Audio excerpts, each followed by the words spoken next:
Hidden deep beneath the Atlantic Ocean, scientists discovered a gigantic freshwater aquifer. The reservoir contains about 2,800 cubic kilometers of water. That's about 739 trillion gallons of fresh water, making it the world's biggest undersea freshwater aquifer to have been discovered.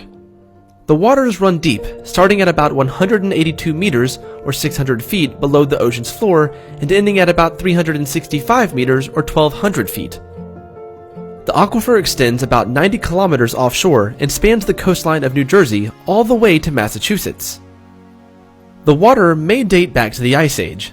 About 15,000 to 20,000 years ago, ice sheets covered much of the planet, trapping most of the world's water in glaciers, and sea levels were much lower than they are today.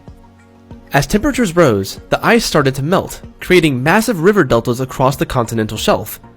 As the oceans rose, large pockets of freshwater were trapped in sediments below the waves, and protective layers of sediment and clay shielded the aquifer from seawater for all these thousands of years.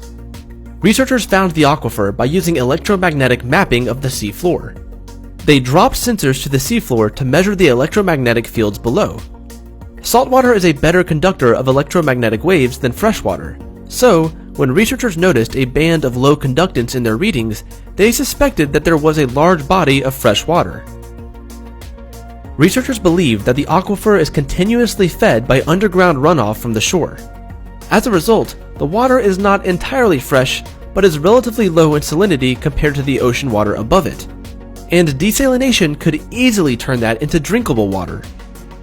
As fresh water is becoming more scarce, the presence of such a reservoir underground comes as good news. The discovery shows that other major reservoirs of fresh water could be lurking beneath the ocean and could provide a vital resource for people living in regions of water scarcity. This is great news because access to fresh water is one of the biggest environmental challenges of the 21st century. According to the World Health Organization, 1.1 billion people lack access to clean drinking water. Around 2.7 billion people experience water scarcity at least 1 month out of the year. By 2025, 2/3 of the world's population will be living in water-stressed areas. Without access to clean drinking water, these vulnerable populations are exposed to deadly waterborne illnesses such as cholera, typhoid, and diarrhea that kill thousands of people. And with the world's population projected to reach 9.7 billion by 2050, increases in agriculture will result in additional pressure on freshwater sources. As time goes on and water scarcity becomes more of a problem for humanity, any new sources of freshwater will be greatly appreciated, and finding these reservoirs will become as good as finding gold.